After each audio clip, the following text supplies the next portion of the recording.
Hi, this is your host, Dr. Agnes Cabredo, for another lesson on good English.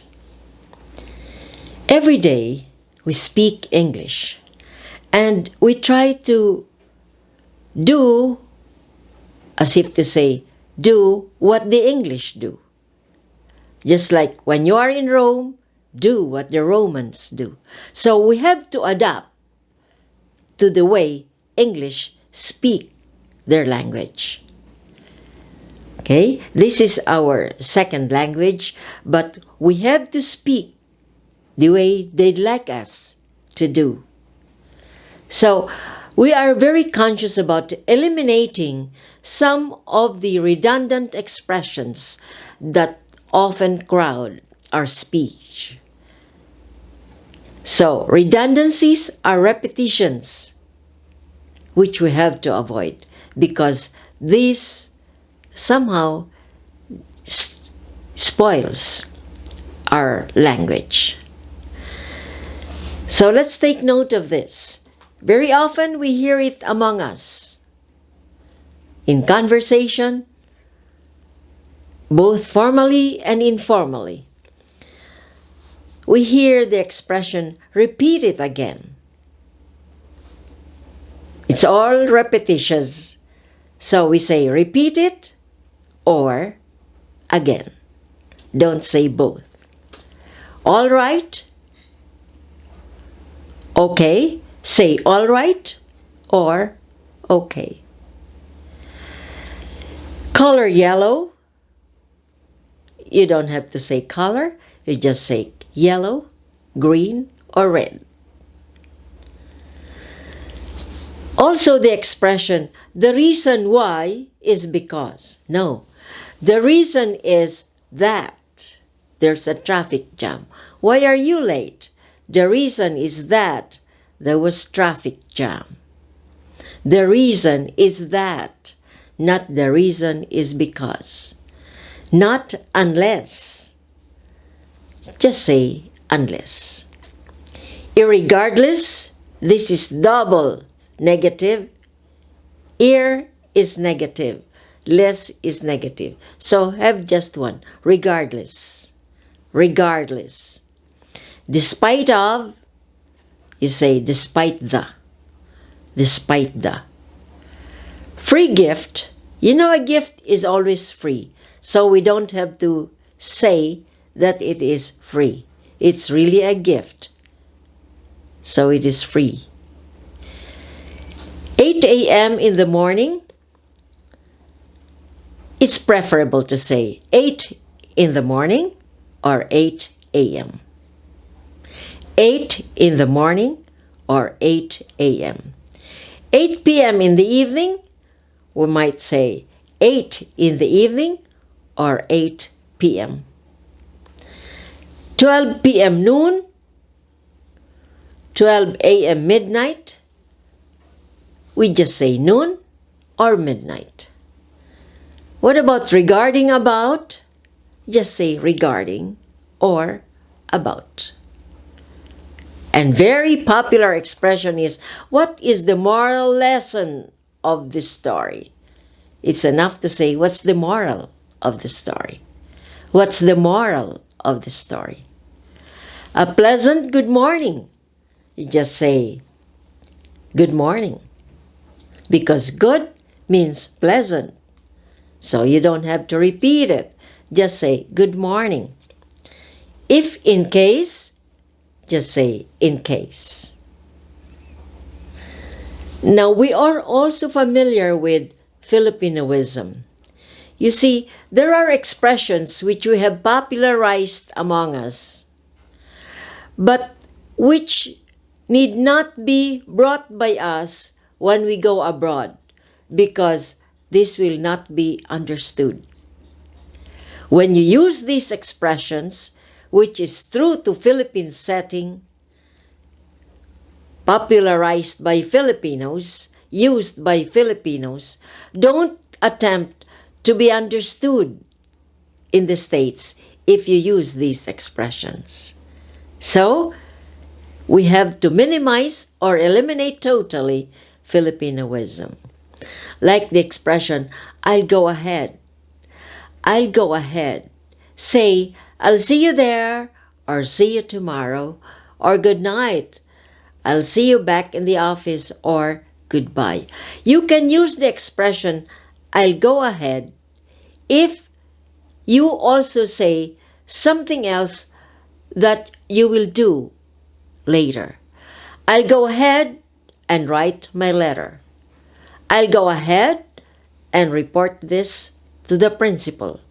I'll go ahead and write my thesis. So, don't use I'll go ahead, period. You have to state something else which you will do after. I'll go ahead and visit my sister. I'll go ahead and cook my dinner. Now, batches, instead of batches, you will say, like we often put up streamers and announcements, advertisements. When we say batch 91, it is preferable to say class 91. Batch is used for things. So a batch of accounts. When you're referring therefore to an affair of people, you say batch 2000. So for people, you say batch, class or team, but for things, you say batch. CR, use restroom or toilet or bathroom. In the Philippines, we have so many terms, like ladies' room, powder room, that's not used in foreign countries. So you see there, restroom, toilet, bathroom, no CR. Ref, in the Philippines, if you go abroad, they say fridge for refrigerator, fridge. And the expression fetching, unless you're going to fetch a son or a daughter or a husband from the office, don't say, I'll fetch my husband, I'll fetch my children, unless they have become water. So you have to say, I'll pick up my child, I'll pick up my husband from office. Office mates, it's advisable that you use co-workers or colleagues. Co-workers or colleagues. Now the expression come again, it is more polite to say, pardon me, could you say that one more time, please? Or excuse me, what was that again? Although this is informal. Okay, so pardon me, could you say that one more time? I did not quite get it clearly. Okay, next, pushing through or not pushing through. Say the meeting is still on, still in progress, or the meeting has been cancelled, did not push through. Then we have the expression open or close the light. Use the right term. Turn on, if you want to switch on the light, and close the light, no. Turn off the light. So turn on, then turn off. Already is used to mean exasperation, as in quit already. But grammarians say that if you put already at the end of your sentence, it weakens the impact. So you'd say, I have already finished. I have already done my work. Rather than, I have done my work already. Don't put it at the end because it has no impact. Then, tone down. Tone down your voices. I think it is meant to lower your voice. So the right term would be turn down. If you want the volume, lower. Then if you want the volume increased, then you say turn up. Turn up the volume. So turn down if you want it reduced. Turn up if you want the volume increased. If you are taking a ride, if you speak of small vehicle, taxi, tricycle, cab, get in. Get in. But if you are taking a big vehicle, bus, plane, train, these are big transportation facilities, then you say, get on, get on. But there's only one term to make your exit from both small and big transportations. So you just say, get off. So one term for getting off means you make an exit from these vehicles, you say get off. Small vehicles, get in. Get in the cab with poise.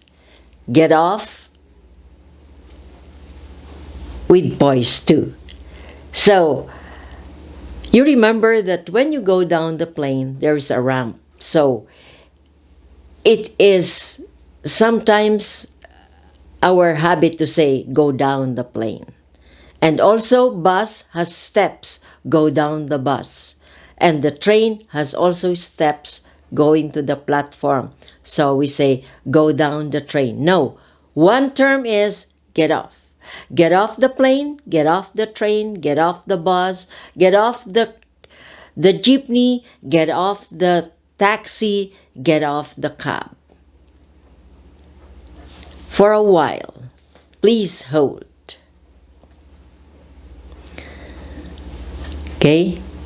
So, another expression is fall in line. Definitely, when you are in line, you don't fall. But stand in line. You know, there are lines sometimes where when we are in a queue, we are queuing for a ticket, queuing for something, for a chance to get to the grocery, to the stand. You say stand in line or stand on line, but never fall in line. Now, the term aircon should be air conditioner. It should be air conditioner. In some places abroad, they refer to it as AC, air conditioner. Now, very often when we attend affairs, we sometimes hear questions like, where are you now connected with? Gives me an idea like, am I a wire? Have I become a pipe? Where am I connected with? No? Instead, you should use, where do you work with? Or with what company do you work with? Okay? Don't say connected with. Are you now connected with this company? No, you're not a wire, neither are you a pipe. Then the expression bottomless should be refillable. Refillable is the formal term. Bottomless is informal. Then rubber shoes. Filipinos always think that this sportswear is always rubber. No, in the States, some sneakers are also made of leather. So it's better to say sneakers rather than rubber shoes. Hi, we're excited to break the news to you that on Saturday at 2 o'clock, we will have a live streaming of one lesson, and you will be free to to ask questions or make suggestions, or we can interact. So I look forward to your participation. Please be there because, I have an actress complex. If there are no people, I'm not inspired. So your presence will be very important to me. Yes, you mean a lot to me. See you 2 o'clock Saturday. If you learned something from this video, please like, subscribe, and share this channel. Thank you for watching.